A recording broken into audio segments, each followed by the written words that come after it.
Hello hello, bienvenue dans Et si on avançait, le podcast qui te tire vers le haut. Je suis Marielle, consultante en organisation et en productivité, et ma mission est de t'aider à gagner en efficacité au quotidien. Dans ce podcast, je partage avec toi chaque semaine des conseils et des astuces, mais aussi quelques réflexions afin que tu puisses gérer au mieux cette belle ressource qui est ton temps et enfin avancer sur les projets qui te tiennent à cœur. Hello, bienvenue dans ce nouvel épisode de podcast. Nous sommes à l'épisode 80 et c'est également l'épisode numéro 10 du concept dans l'agenda 2.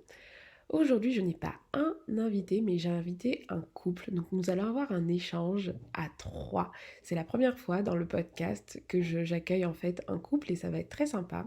Ce couple a décidé en 2019 de tout plaquer pour devenir digital nomade. Donc, ils ont décidé tout simplement d'exercer leur activité de freelance 100% en télétravail de partout dans le monde en fait. Nous avons parlé de leur transition de salarié à freelance, du début de leur aventure, des conseils en fait à donner aux personnes qui veulent peut-être commencer à faire du digital nomadisme. Voilà, nous avons abordé leur organisation, plein de sujets très intéressants. Mais avant de commencer, petit rappel pour les auditeurs du podcast, j'organise en fait le mardi 1er juin une masterclass avec pour terme comment atteindre ses objectifs grâce à une organisation en béton qui vous correspond. Si c'est un sujet qui vous parle, n'hésitez pas à nous rejoindre. Il y a déjà plus de 200 inscrits.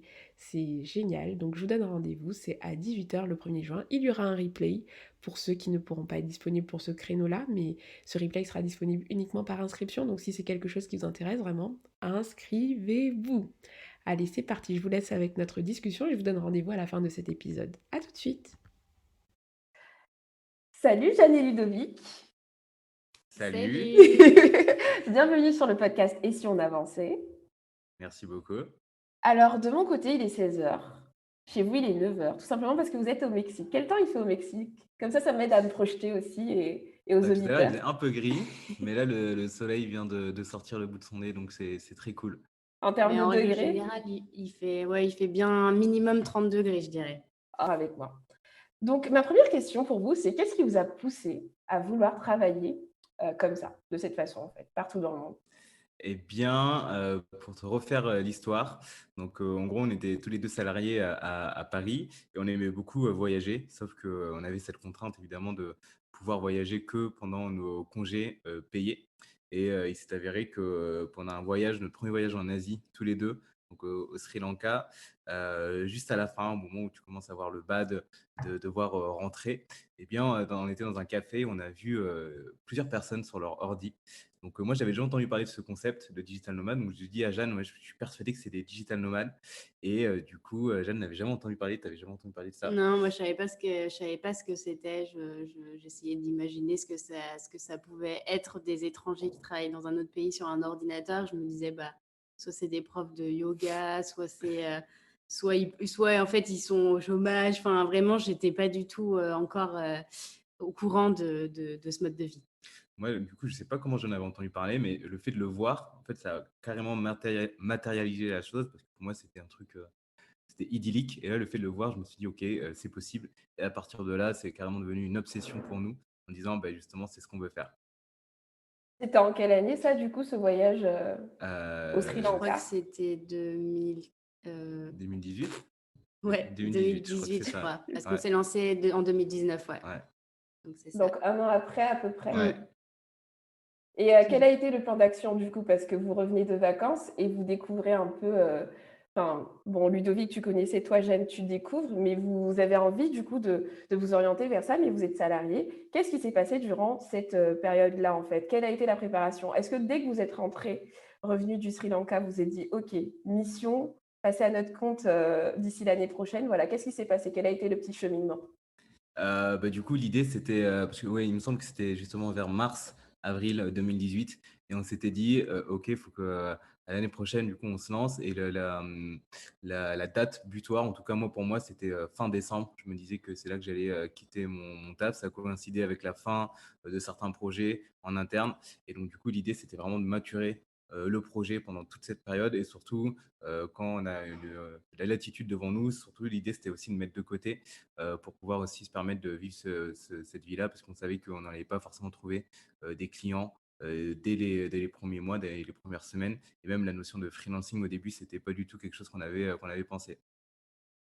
Donc vous avez, c'était la question justement que j'allais vous poser parce que commencer déjà une aventure entrepreneuriale, c'est hyper challengeant, justement avec la recherche des clients et vous, vous êtes rajouté la contrainte de bouger un peu partout dans le monde. Donc vous avez dit que vous avez économisé, mais à côté de ça, est-ce que du coup, vous avez commencé à voyager même sans avoir de clients ou vous avez quand même attendu de consolider une base d'activité avant de faire votre premier voyage?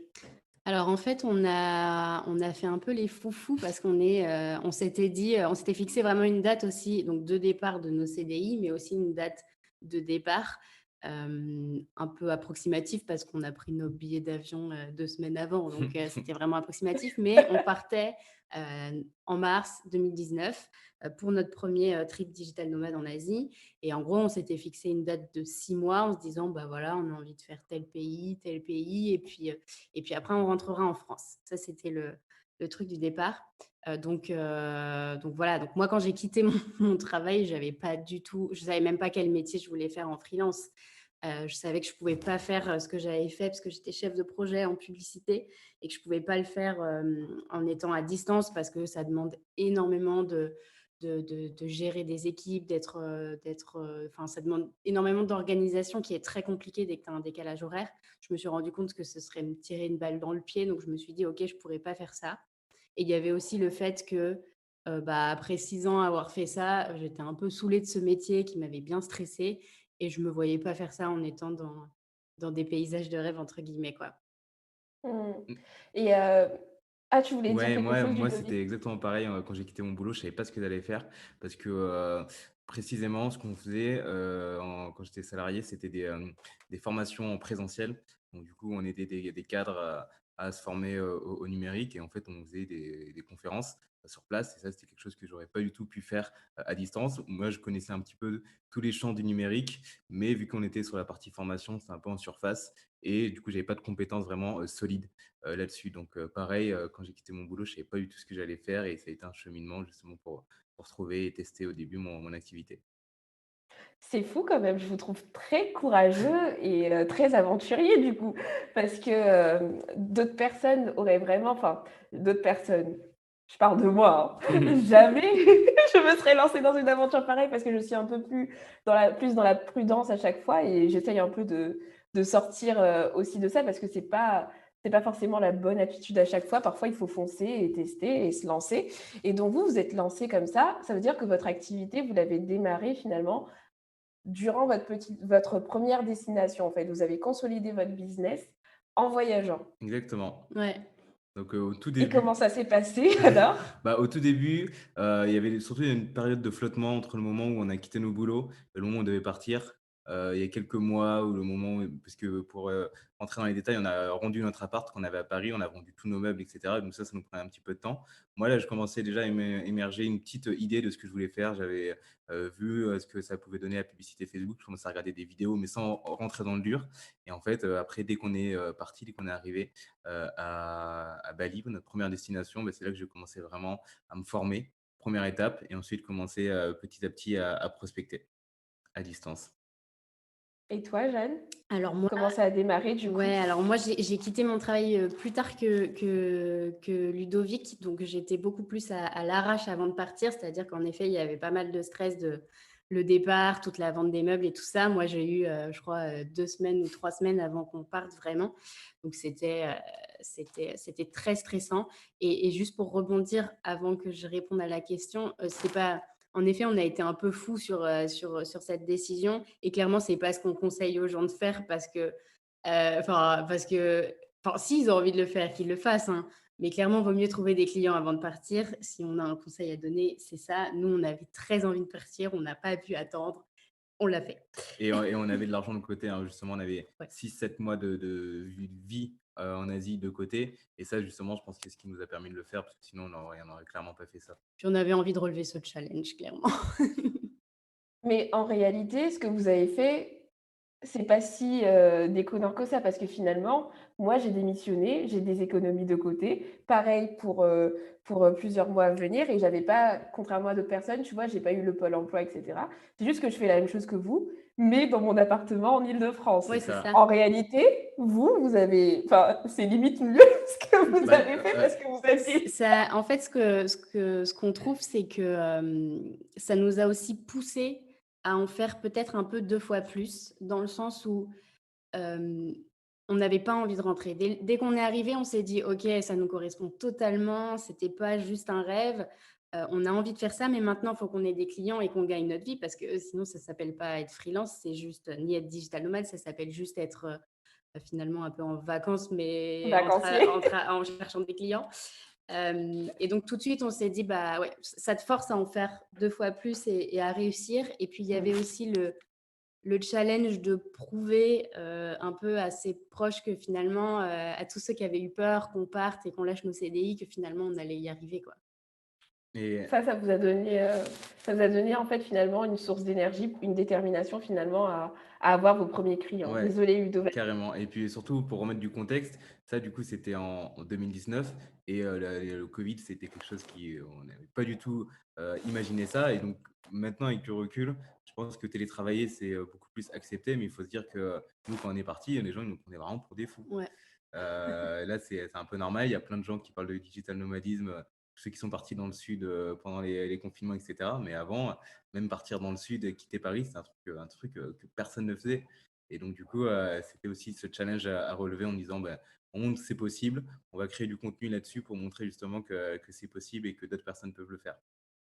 C'était prévu au départ que vous commenciez à documenter? Je veux dire, votre média en fait, il était déjà, dans les tuyaux, en France ou c'est en arrivant à Bali que vous vous êtes dit: «Bah, on va filmer l'aventure Bah, en fait, c'était et ouais, montrer tout ça»? c'était déjà dans les tuyaux et je pense que c'est ce qui nous a aussi aidé à partir Mm. en disant que, OK, à la limite, même si on n'a pas des clients dès le départ, au moins on a un projet, quelque Mm. chose, qui va nous driver, qui va nous pousser à continuer, qui va nous faire avoir une routine et nous faire, travailler au quotidien et aussi pour t'expliquer, moi avec mon ancienne boîte, on bossait pas mal sur des sujets du futur du travail et cetera et en gros, quand j'ai quitté ma boîte, je leur ai, parlé de mon projet et du coup, ils ont décidé de entre guillemets, de me sponsoriser avec une première mission freelance où je leur faisais un mini documentaire et une conférence pour leurs clients là-dessus. Donc en gros, c'était mon premier vrai client, c'était mon ancienne boîte. Donc là aussi, ça a permis de sécuriser la chose et de dire que, OK, on va partir pour faire un vrai projet.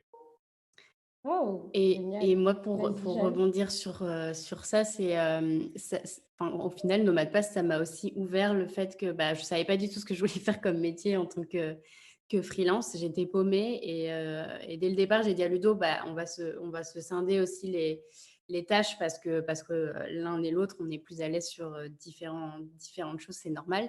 Et tout de suite, moi, j'ai voulu prendre le social media et la création de contenu. Et aujourd'hui encore, je m'éclate à le faire. Et voilà, ça a été une révélation pour moi. Je me suis dit, OK, en fait, c'est ça qu'il faut que je fasse pour mes clients, quoi.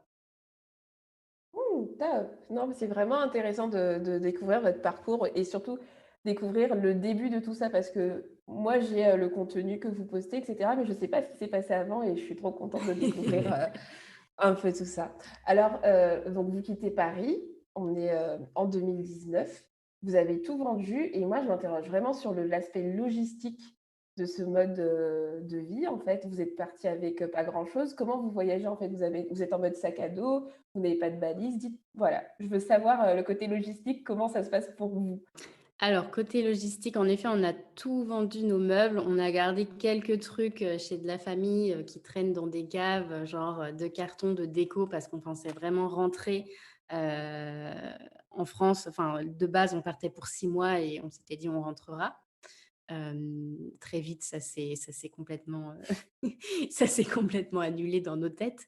Et donc, on vit en effet qu'avec un sac à dos chacun. On a un sac à dos de 50 litres chacun.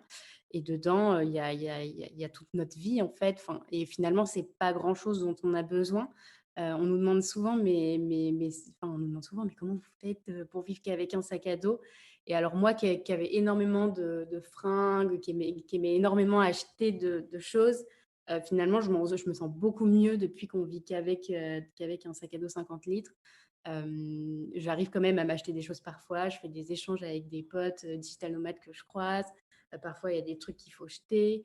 Et puis voilà, on a juste le strict nécessaire. On a nos vêtements, voilà, j'ai quand même pas mal de vêtements finalement, donc ça va. Non, mais dans 50 litres, on se rend pas compte, mais j'ai quand même pas mal de trucs.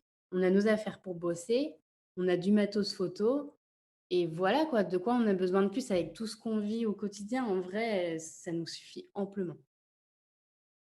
Et toi, Ludo, tu veux Ouais, rajouter moi j'ai quelque chose par pas rapport à grand-chose Mmh. à la veste? rajouter. J'ai peut-être un peu moins de fringues que Jeanne, Oui. mais ce qui me prend le plus, du coup, j'ai plus du matos du coup pour filmer, donc un appareil photo, un trépied, donc ça prend un peu plus de place. Donc l'un dans l'autre, je pense que nos sacs font à peu près le même poids. Mmh. OK, OK. Donc, ça vous a un peu forcé à devenir minimaliste, en fait? Ouais, Complètement. grave. Complètement et ça nous a enfin moi je me suis rendu compte que le minimalisme, rendait totalement serein. Le fait de pas posséder des choses, de plus avoir de meubles, de plus avoir d'appart. Parce qu'on s'est quand même posé la question à un moment de garder notre appart à Ouais. Paris ou pas, pour quand on aurait besoin, pour quand on rentrerait et tout ça. Et maintenant je me dis: «Mais ça aurait tellement été une erreur». Du stress et plein de choses, parce qu'à distance, gérer tout ça à distance, même si tu as des potes sur place, c'est stressant, quoi. Carrément. Je vous rejoins sur le minimalisme. Moi, je sais que je supporte de moins en moins d'accumuler, des choses parce que j'ai fait un déménagement qui m'a Mmh. traumatisée et où je me suis dit: «Mais c'est pas possible d'avoir accumulé autant de choses dans mon petit appartement d'étudiant» et je me suis promis que juste pour même la facilité du déménagement, plus jamais je n'accumulerai autant de choses et depuis je tiens ma promesse, c'est vraiment, le strict minimum et ça laisse aussi de l'espace mental. On se rend pas compte, mais les objets, ça Ouais, encombre je et suis d'accord. l'espace, mais et le mental aussi et du coup, je Tout vous à fait. rejoins, complètement. Et pour commencer à parler des destinations, donc là, ça va faire, bah, du coup, depuis 2019 que vous voyagez. Vous en avez fait combien?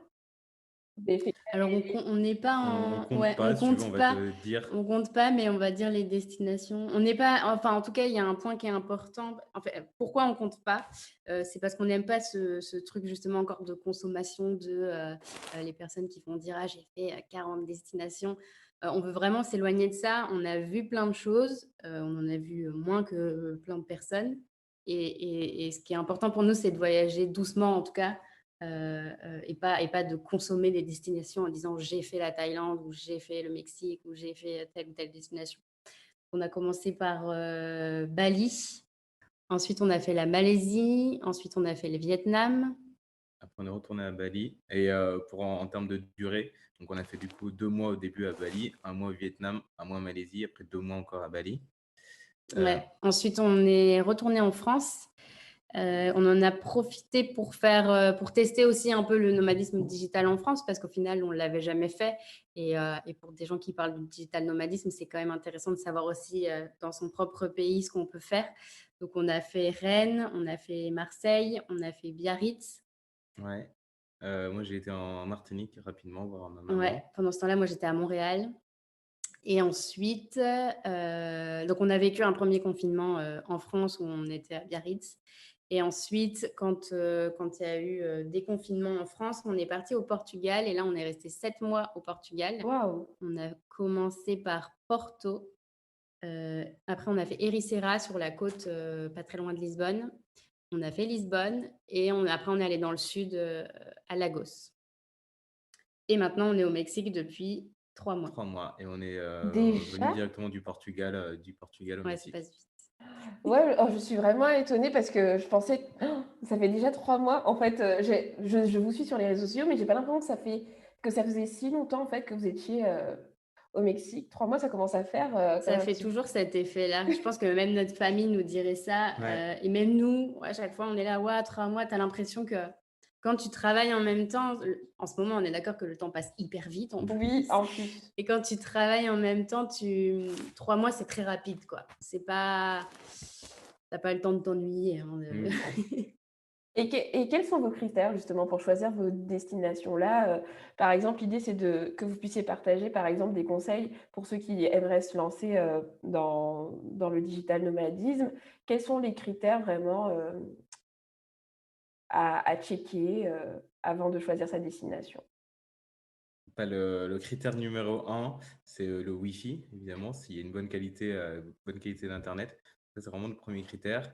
Ensuite, critère de s'il y a une communauté, s'il y a d'autres digital nomades qui sont sur place, s'il y a des bonnes infrastructures, coworking ou café à la limite. Parce que du coup, on ne peut pas travailler par exemple, dans un endroit complètement paumé où il n'y aurait rien. Donc, c'est les deux premiers critères. Je ne sais pas si toi, tu as d'autres critères. Ouais, nous, ce qu'on conseille souvent pour quelqu'un qui voudrait se lancer et qui aurait aucune idée de d'où aller, ou de savoir si en effet le Wi-Fi est bon ou pas, c'est d'aller sur le site Nomadlist. C'est un site qui fait un classement, des villes où, en temps réel, où il y a le plus de digital nomades, aussi en fonction des températures, parce qu'il y a des pays où il va y avoir des climats tropicaux et du coup, bah, s'il pleut, enfin voilà, il y a beaucoup de choses à prendre en compte. Et ce site, en fait, il va te référencer toutes les villes que tu peux faire. Ça peut aussi te donner des idées de villes que tu connais pas. Typiquement, nous, Ericeira, on n'en avait jamais entendu parler. On l'a vu dans Nomad List. On est allé checker. On s'est dit, OK, ça nous correspond totalement. Et voilà. Et du coup, on a fait cette destination et on a adoré. Donc, bien aller checker sur ce site. Ce que je trouve cool, c'est qu'il y a beaucoup d'infos qui sont intéressantes, c'est-à-dire que ça va te dire à peu près le coût de la vie sur un mois. Alors c'est un peu élevé, nous on trouve par rapport à la réalité, mais après ça dépend de chaque personne et de chaque besoin évidemment. Mm. Il y a aussi comment c'est niveau sécurité, comment c'est si tu es une femme toute seule, comment c'est si t'es gay, parce qu'on sait qu'il y a des pays où ça peut être mal vu ou compliqué. Donc, plein de petites infos qui peuvent être très intéressantes. Heu, donc nous, on aime bien checker sur ça et après c'est aussi très personnel le choix, c'est-à-dire est-ce que tu aimes plutôt, est-ce que tu as envie d'être dans le froid? Est-ce que tu as envie d'être à la montagne? Est-ce que tu as envie d'être à la mer? De quoi tu as vraiment besoin? Donc ça, c'est hyper personnel et il faut bien se poser les bonnes questions. Ok, ok, merci pour vos conseils. Et là, c'est vraiment une question, bah, justement, comme on parle de soi, quelle a été votre destination préférée et pourquoi? On va en dire 2 différentes. Ouais, moi je dirais Bali du coup, parce que je pense que c'est la première, c'était notre première, donc du coup ça a marqué le début de cette aventure. Et puis en termes d'infrastructure, il y a beaucoup de coworking, il y a plein de cafés où tu peux bosser, tu peux rencontrer pas mal de personnes qui sont digital nomades là-bas. Donc moi je dirais Bali parce que voilà, toute cette vibe. Et sur Nomad List, et ça à chaque fois c'est dans le top 3 digital nomades au monde, donc c'est pas un hasard non plus. Ouais, c'est vrai que moi j'avais peur de pas trop aimer Bali pour le côté très touristique et c'est un Mm. peu le problème que je retrouve aujourd'hui en tant que digital nomade, c'est-à-dire que on est un peu obligé de choisir des destinations quand même touristiques, en tout cas bien développées pour que Internet fonctionne, qu'en effet il y ait des infrastructures, qu'il y ait des coworking, des cafés d'où bosser. Donc on est obligé d'aller un peu chercher dans des destinations qui sont quand même bien développées niveau tourisme, sinon on risque d'avoir des soucis et pas de pouvoir travailler efficacement. Moi, mon autre destination préférée, alors évidemment en premier il y a aussi Bali, mais il y a Ericeira du coup dont je parlais tout à l'heure.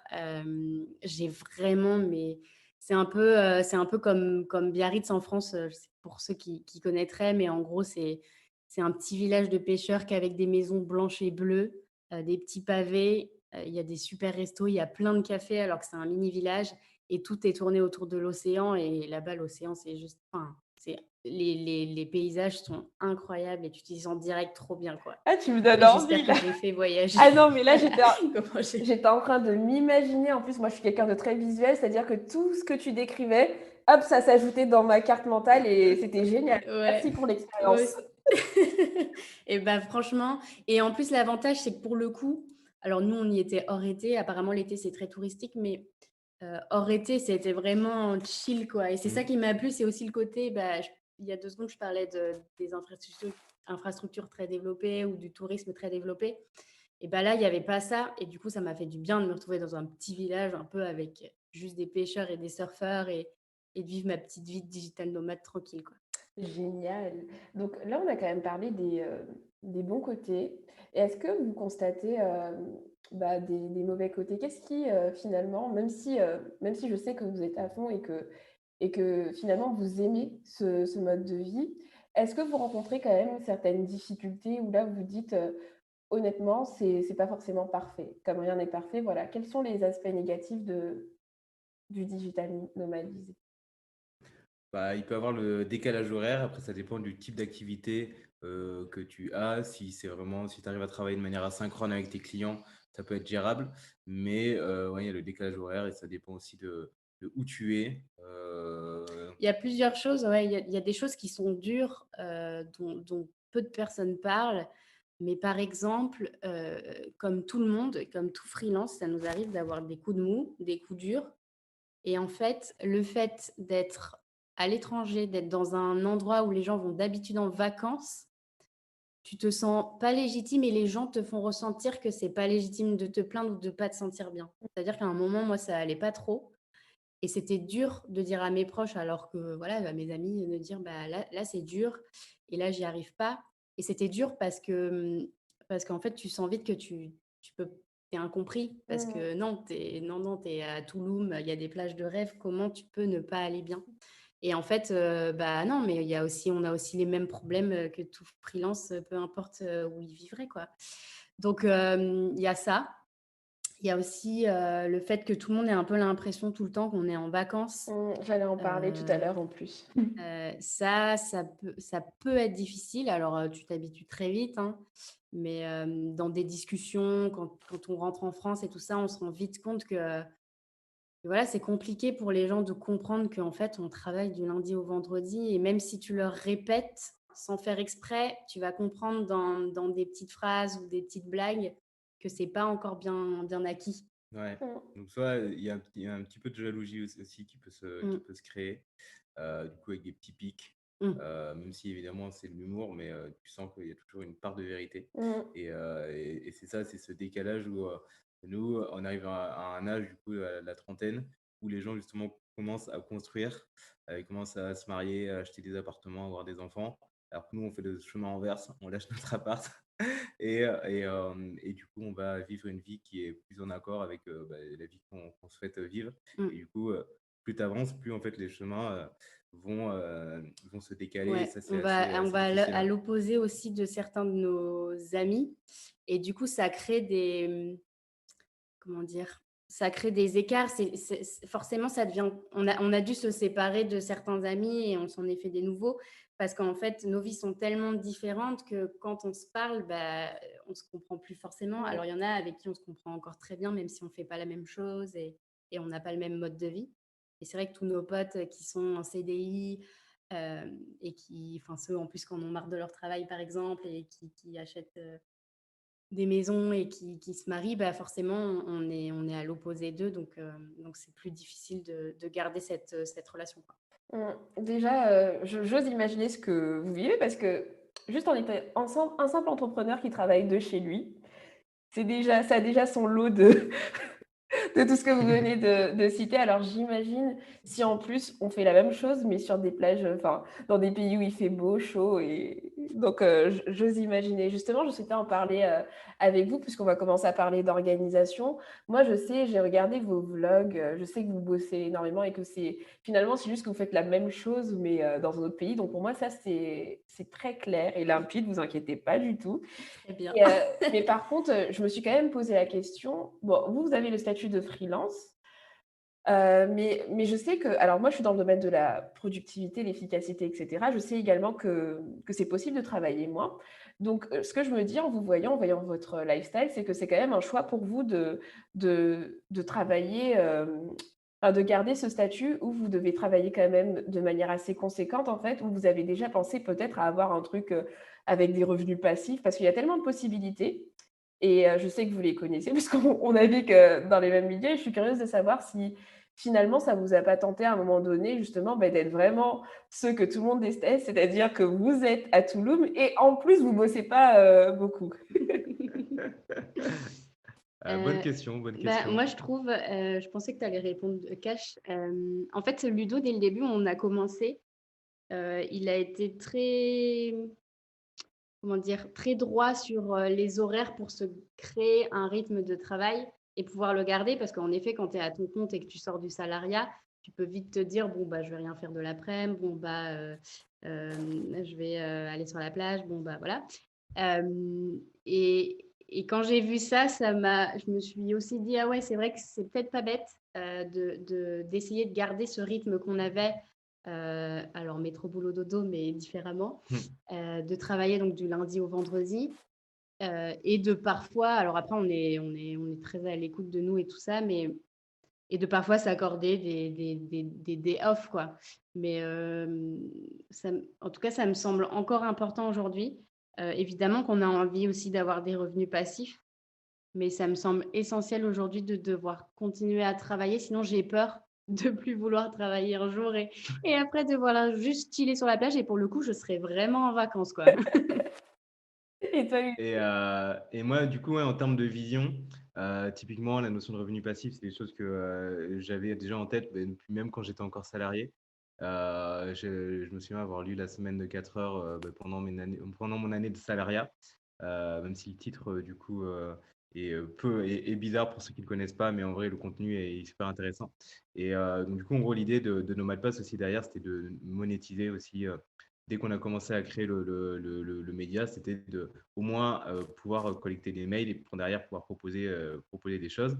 Après, c'est vraiment illusoire de penser qu'en fait, on peut se lancer directement et avoir des revenus passifs qui vont nous générer un salaire. Donc, l'idée, c'est vraiment de bosser à côté. Et en fait, plus tu avances, plus tu te dis que tu vas moins travailler enfin, tu vas moins vendre ton temps pour justement dégager des revenus passifs. Et même sur la partie freelance, là, ça va faire presque 2 ans. Et là, j'ai une vision vraiment d'essayer de déléguer et de voir à la fin de l'année, limite quelqu'un qui puisse travailler avec moi, qui puisse gérer les publicités de mes clients et que moi, je m'occupe que de la partie relation client, vente, pour vraiment me déléguer du temps sur d'autres activités. Donc, ça peut se faire soit pour Nomad Pass, à partir de nos passifs, ou soit même pour une activité de freelance, où du coup, on a une vision un peu plus de délégation et on va avoir plus un rôle du coup de chef d'entreprise, entre guillemets, que juste un rôle de freelance. Ouais. En fait, vous construisez, c'est vraiment un processus. Parce que des fois, en fait, on pourrait croire que, c'est facile justement.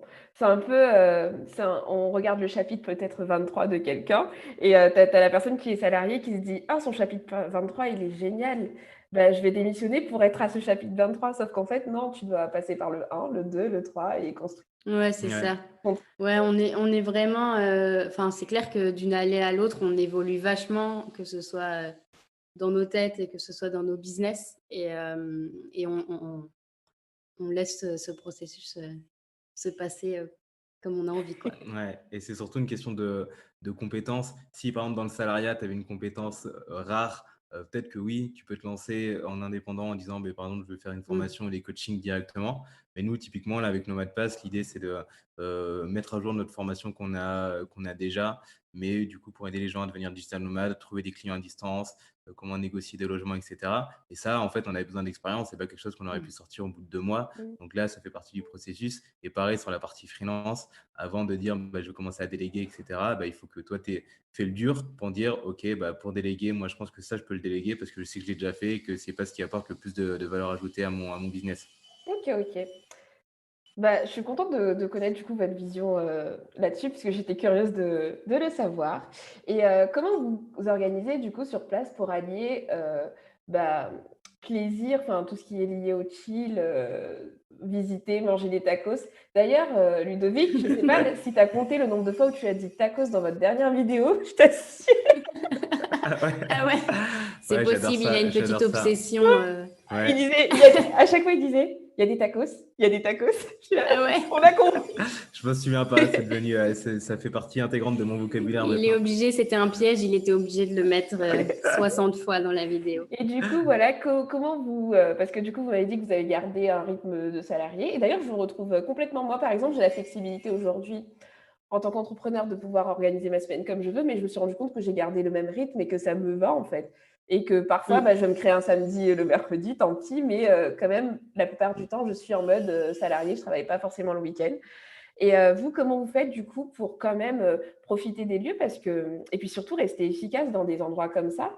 Il y a des personnes, juste chez eux, un papillon passe, ça y est, ils sont plus lés pour travailler, ou le soleil débarque, peu importe où tu te trouves, que tu sois dans un HLM, allez hop, tu as plus envie de travailler. Qu'est-ce que vous avez mis en place pour rester focus et rester efficace, du coup, même en travaillant dans des endroits, aussi beaux? Moi, en tout cas, c'est ma routine matinale et plus ou moins routine du soir, ça dépend, qui me sauve, qui me permet d'avoir un cadre. Et en fait, vu que j'ai toujours la même routine, il suffit que si je change d'endroit, dès que je recommence ma routine, en fait, ça me fait comme si j'étais toujours resté au même endroit parce que c'est ça qui va m'ancrer à la réalité. Donc, on avait parlé dans une vidéo, mais je me lève tout le temps à 6h30 tous les jours. Après, je fais des choses, je ne vais pas forcément détailler. Ce que j'aime bien faire, c'est me faire une petite balade avant de démarrer le boulot avant 8h30, 9h, pour au moins me dire que j'ai déjà 2-3 heures le matin où j'ai profité, où je ne suis pas resté directement dans le boulot. Voir le soleil juste avant de démarrer sa journée, c'est hyper cool. Et donc c'est ça. Et ensuite, vraiment essayer de faire des sessions de deep work, du moins le matin, où je me concentre pendant 1 heure sur une tâche. Après, je fais des pauses de 5 à 10 minutes. Et ensuite, je continue toute la matinée. Ensuite, après, peut-être l'après-midi, avoir un travail moins profond, mais au moins vraiment avoir une vision, un pourquoi et te dire pourquoi tu fais ça. Et je pense que c'est ça qui aide pas mal, avoir ton pourquoi en disant la tâche que je vais faire aujourd'hui, elle va avoir un impact sur ma vie dans 6 mois. Donc, du coup, je continue. Moi, c'est comme ça que je fonctionne. J'aime, je valide. Et toi, Jeanne, là, t'as de la compète, là. Il m'a Alors, vendu du rêve, là, ouais, sur cette... non, on est hyper différents en termes d'organisation tous les deux.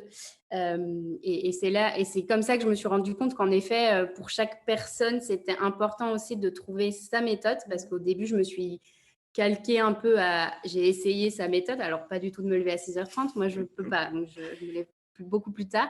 Je ne fais pas de routine matinale, je suis très admiratrice de tous ceux qui la font. Moi, je n'ai pas envie.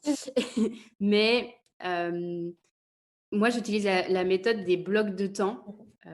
C'est-à-dire que je me bloque un après-midi complet sur un client et après, je vais faire du batching de création de contenu, donc batching de story, batching de créa, etc. Et cette méthode, j'ai mis du temps à la trouver parce que finalement, j'entendais tout le temps parler de Pomodoro, j'entendais tout le temps parler de plein de méthodes de productivité, mais moi, quand je les essayais, ça ne me correspondait pas du tout. Et un jour, j'ai commencé à faire mon petit planning sur Notion, à me dire, OK, si je fais comme ça, est-ce que ça marche et tout ça, et à tester et à me rendre compte qu'en fait, maintenant, je ne pourrais pas faire autrement. C'est comme ça que je suis efficace, c'est comme ça que je finis mes to-do. Et voilà quoi. Donc, clairement, je pense qu'il faut tester.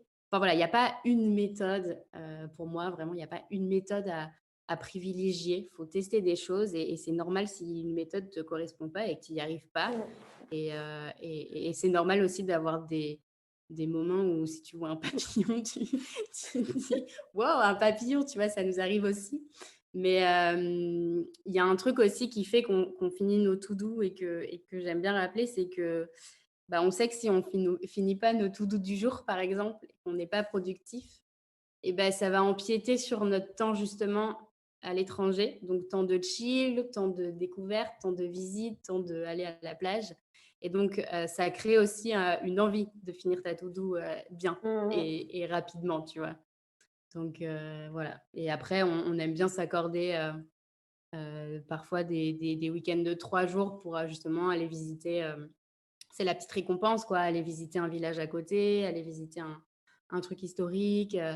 Euh, voilà, c'est la récompense d'un bon travail, mais on ne le ferait pas si on n'avait pas fini notre to-do, par exemple. Ouais, mais je te rejoins complètement sur le côté sur mesure. J'arrête pas de le rabâcher, en fait, qu'il faut tester, qu'il faut se connaître aussi. Apprendre à se connaître, pour moi, c'est la clé. Vraiment, Mm. parce que quand tu apprends à te connaître, tu explores et tu finis par trouver ce qui te convient. Donc, merci pour vos partages, du coup. Et j'allais justement demander si vous aviez des routines. Donc, tu en as parlé, donc donc c'est OK. Et du coup, est-ce que vous changez d'organisation en fonction des pays? J'ai vu que, par exemple, vous aimiez beaucoup travailler en extérieur, enfin, en tout cas, pas de la maison. Euh, c'est juste parce que vous dites que vous êtes dans un autre pays et que du coup, le but, c'est quand même de connecter, de sortir un peu. Et donc, vous le faites dans ce contexte-là, ou c'est justement parce que à la maison, vous avez du mal aussi à être en mode travail?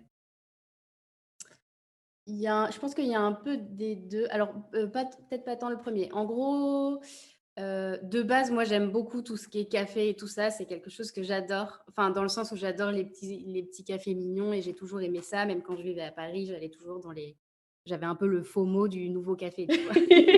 Ou du nouveau resto. J'adore, c'est quelque chose que j'aime beaucoup et du coup, maintenant maintenant que je suis freelance et que j'ai l'occasion de travailler, dans des cafés, c'est vraiment quelque chose qui me fait plaisir, et aussi le fait de sortir un peu de chez moi parce qu'en fait, même si, on est à l'étranger et que c'est pas vraiment chez nous, être toute la journée, dans son chez soi, mais comme tout freelance et sans jamais, enfin voilà, on travaille vraiment du matin au soir et parfois ça arrive qu'on travaille un peu tard. Parfois j'ai besoin d'être dans un endroit extérieur et pour être plus productive et pour, voilà, pour m'inspirer. Moi, ça fait partie des choses que j'aime tellement que ça me fait du bien d'être dans un endroit extérieur, que je choisis, justement en fonction de mes goûts et voilà et ça me permet aussi de changer un peu de cette routine quotidienne, quoi. Ouais, c'est vraiment côté cadre, inspiration. Si tu es dans un endroit justement qui est, super beau et qui t'inspire, ça va t'inspirer et le fait d'avoir de la nouveauté aussi dans ta semaine, eh bien ça va tu vraiment l'impression de vivre une routine justement. Même si tu es dans un autre pays, tu peux aussi parfois retomber dans la routine que tu avais, quand tu étais avant et là, en fait, vu qu'on a la possibilité de dire, beh, le mardi, on va dans le café A et le jeudi, on va dans le coworking B, bah, du coup, autant en profiter. Ça. Et puis dernière petite question, niveau organisation, tu en as un peu parlé, Jeanne, tu as parlé de notions. Mais du coup, quels sont vos indispensables à tous les 2 pour organiser votre vie de freelance, et de digital nomade? Votre top 3 Heu chacun. Ouais, en termes d'outils, carrément. Moi, j'utilise beaucoup le carnet, donc je sais pas si ça compte comme un outil. Ah si, ça Ah, compte, hein. Ça compte en fait, OK. papier, digital justement, tout compte. Ouais, bah, papier et ensuite, toi, tu es la team à dire Notion, moi, je suis la team à dire Notion, donc je sais pas qui a raison. bah, on dira les 2 comme ça, On dirait Voilà, les comme ça 2. on dira les 2. Moi je varie en fait. Je Voilà je choisis voilà, et je me mouille pas. C'est comme la covid, le covid, tu sais, je ouais, c'est clair. Tu mets un slash. et oui. après le troisième, je dirais, Lemlist. C'est mon outil, coup de cœur pour faire de la prospection à froid, envoyer des séquences email, donc voilà, je dirais Lemlist. Namelist, OK, je noterai dans les Lemlist, ouais. notes. OK. Et beh, moi, ça va être très dur de faire un top 3 parce qu'en vrai, à part Notion où vraiment je mets mais toute ma Toute ta vie, vie. je mets même du perso, enfin, c'est vraiment toute ma vie et même avec mes clients, on utilise ça.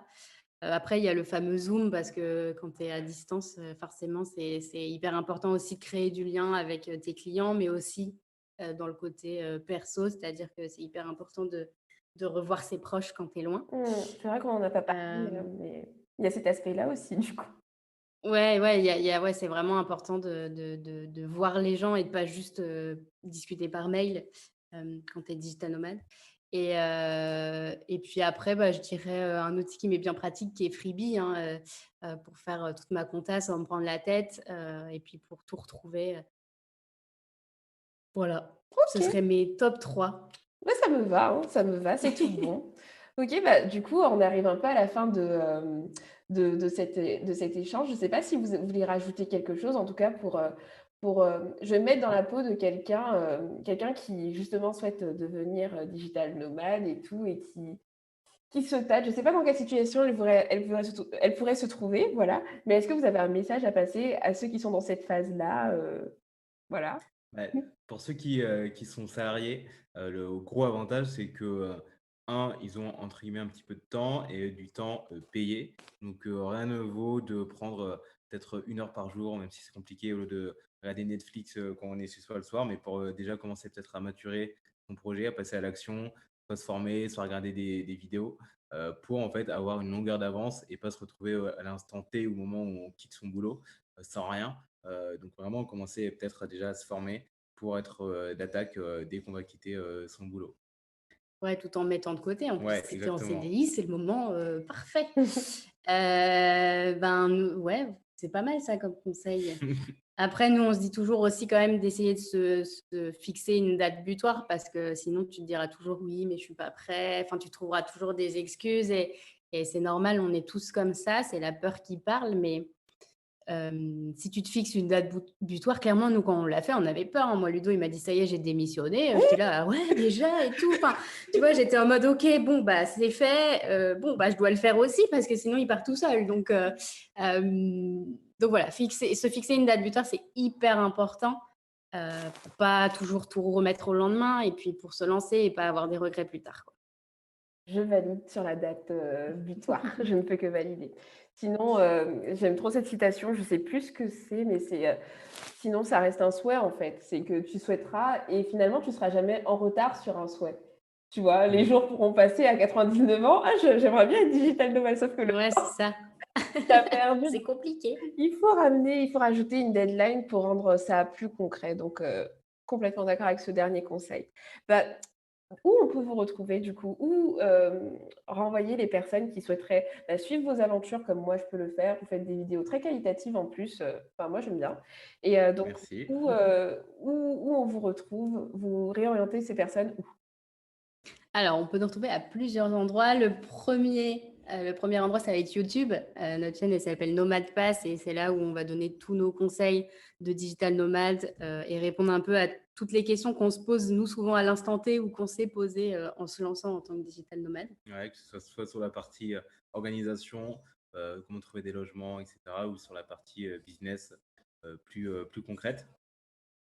Ensuite, il y a la newsletter tous les lundis que tu envoies. Je te laisse peut-être en parler. Ouais, du coup, on envoie une newsletter, tous les lundis où on donne à chaque fois vraiment, un conseil de nos réflexions sur, comment devenir, digital nomade et sur ce qu'on a appris, sur ce qu'on peut, transmettre. Donc ça, le lien est à chaque fois en description de nos vidéos, donc vous pouvez s'inscrire Mmh. et sinon ensuite c'est C'est sur Instagram. Instagram, bon, voilà, sur Instagram. Là, c'est plus un peu, notre vie de tous les jours et c'est pour voir un peu plus du concret, du voyage et puis, voilà. Et après, on a aussi un groupe Facebook, où là, on répond à toutes les questions. Ça s'appelle la communauté des digital nomades français et là, on répond à toutes les questions des digital nomades ou futurs digital nomades. OK, OK. Bon, ça fait vous avez vu, vous avez plein de ressources et puis vous inquiétez pas, même si vous êtes pas encore sûr d'aller vers, dans cette direction, faites comme moi, suivez-les et puis un jour, vous allez peut-être, vous lancer. Ça paraîtra facile à un moment. Voilà, c'est ça. Mais en tout cas, c'est vrai que j'aime beaucoup ce que vous faites, en tout cas en termes, de contenu et je vous souhaite, plein de bonnes choses pour la suite. Je vous souhaite, d'atteindre vos objectifs, tout ce qu'on vient de se dire avec les revenus passifs et la délégation et cetera. Bref, je vous souhaite de réussir. Avant de terminer, j'ai toujours, une petite session de questions flash, en fait, où il faut juste répondre spontanément. Ça va être les questions pièges là, je crois. Il y a il y a aucune question piège. Moi, je ne piège personne. Donc vous décidez d'un ordre, en fait, chacun va répondre, quand il veut. Mais voilà, tu as soit des choix, soit, une réponse à donner. OK? OK. Alors, matin ou soir? Moi, soir. Matin, Thé ou café? Café. thé. On est à l'opposé C'est un total. Mais truc oui, de en fou! vrai, on est vraiment à l'opposé. C'est sûr que ça va être comme ça jusqu'à la fin. Papier, numérique? Numérique. Ouais, numérique. Ah, J'ai cru que tu allais dire papier par rapport à ton outil, carnet. Ouais, carnet. non, mais avant, je créais beaucoup sur le carnet, mais là, j'ai un petit peu changé pour vraiment garder une trace parce que là, j'ai 6 carnets, en fait, dans mon sac et ça C'est commence pas à très être long. digital Je nomade crois tout que je vais ça. les renvoyer, par la poste, à mon père parce que sinon, ça va être un petit peu galère. Donc là, je vais un peu transitionner vers le numérique. Alors pour info et ça peut peut-être intéresser, j'ai plus la référence, mais je la mettrai dans les notes du podcast. J'ai découvert, un carnet où tu peux écrire et Effacé. et Ouais, mais effacer. j'en avais un, mais en fait, moi, j'aime bien garder une trace, justement pour voir C'est mon pour ça qu'il veut avancée. garder ses 6 Non, mais carnets en fait, Ouais. et qui sont remplis. tu les scannes, en fait et tu les stockes Ah dans un oui, truc, ouais, ouais, ça se scanne, en fait, de ce que j'ai compris, ça se scanne et tu les gardes dans un carnet numérique après. ouais, OK, ouais, bon. Pas convaincue. Écoute, Ouais, renvoie j'avais tes ça, carnets. mais après, je m'en suis servi un mois et demi et après, j'ai switché vers un carnet normal. Je OK, préférais. OK. Bon, bah, si jamais ça intéresse quelqu'un, sachez que ça existe. Mmh. Une nouvelle bonne habitude à prendre. Hem, Moi, je dirais, lire au quotidien. Aller marcher chaque jour. Ah, aller marcher. Ça me parle. Hem, parce que je suis une vraie casanière et j'ai vraiment du mal, vraiment. Ouais, moi aussi, hein. C'est pour ça que je le dis, mais je le fais pas. Je le dis pour les gens qui écoutent. Aller marcher au quotidien, mais moi-même, je ne le fais pas, mais je sais que je devrais le faire. Alors moi, quand il fait beau, j'y arrive un peu plus. Ouais, C'est plus Mais simple, ouais. ouais, c'est plus sympa. Mais quand il fait pas beau, alors là, faut pas me chercher, quoi. Moi, je ouais, marche je te comprends. 30 minutes tous les matins, Ouais. à 8h, entre 7h30 et 8h30. Mais parce qu'on est au Mexique, hein, s'il Ouais. faisait froid et qu'il pleuvait, je pense que je le ferais Ouais. pas. Ouais, bravo. C'est- Bravo. C'est de la discipline. Moi, je sais que si je la rajoute à ma routine, ça va le faire, mais on va dire que je suis pas plus motivée que ça aussi. Faut le dire. Une mauvaise habitude à arrêter, du coup, qui n'est pas le contraire de la bonne habitude. Moi, je dirais de regarder son téléphone dès que tu te réveilles. Ah ouais. Aller trop sur les réseaux sociaux. Ça se rejoint. Mais en même temps, en plus, quand on travaille sur le enfin, quand on Ouais. fait, vous avez un média, vous travaillez sur les réseaux sociaux, c'est encore pire en fait, je trouve. C'est-à-dire qu'on est Ah ouais, et moi, pour le j'y boulot, passe ma vie, j'ai on y est l'impression. pour le perso. Enfin bref. Donc je vous rejoins. Le dernier livre que vous avez lu, Que j'ai terminé, The One Thing de Gary Keller. je viens de le terminer aussi. Je l'ai fini samedi. Et j'ai supprimé la moitié de mes tâches du deuxième trimestre après avoir lu ce livre en fait. C'est bien. Moi c'est la vision que je vais avoir, mais j'avais déjà cette vision, mais là, ça confirme. Ok, je mettrai la référence en fait du livre. Et toi, Jeanne, du coup? Et moi, je ne lis pas de livres. C'est ça que j'ai dit que c'était une Donc, bonne habitude. non, j'ai beaucoup de mal. Ça fait partie des choses que j'ai beaucoup de mal à faire. Et Je les peux livres lire des audio? articles. Ouais, ça c'est plus simple. Mm. Mais tu vois, ça remonte quoi. Donc, j'ai même pas le dernier livre que j'ai écouté. Tu vois, je me rappelle même pas. Parce que C'est un peu, je Jeanne, me force à le faire. parce Donc, que j'ai Jeanne, beaucoup de mal. tu vois ce que je veux dire, c'est que tu vois, moi aussi j'ai du mal à lire. Et quand je dis que j'ai lu The One Thing, je l'ai pas lu, je l'ai écouté. Mais je serais plus à l'aise avec ça. Mais c'est vrai que j'ai pas cette habitude. Mais ça fait partie des choses que j'aimerais bien faire. Je l'ai fait, par exemple, quand on était confinés. Tous les soirs, j'écoutais un livre audio et je sentais que ça me faisait du bien. Ça m'endormait et j'apprenais plein de choses. Mais j'ai beaucoup de mal à lire, en effet. Ok. C'était la dernière question. Vous avez vu, il n'y avait pas de piège. Non. Aucun piège. Un peu le livre. Mais en tout cas, vraiment, merci à vous pour cette discussion. Et belle continuation. Merci Merci à beaucoup à toi. toi pour l'invitation et au plaisir de rediscuter quelque part sur les réseaux ou ailleurs. Ça marche avec plaisir. Au revoir. Salut. Voilà, mon échange avec Ludovic et Jeanne s'est terminé ici. Vraiment, c'était une discussion vraiment intéressante. J'espère qu'elle vous a plu. Si elle vous a plu, comme d'habitude, n'hésitez pas à le faire savoir sur les réseaux sociaux ou alors tout simplement en laissant une note sur Apple Podcast. Ça permettra au podcast d'être bien référencé et puis d'être connu par d'autres personnes, tout simplement. Merci d'avoir écouté cet épisode jusqu'ici et puis je vous souhaite de prendre soin de vous et je vous donne rendez-vous au prochain épisode. Ciao, ciao!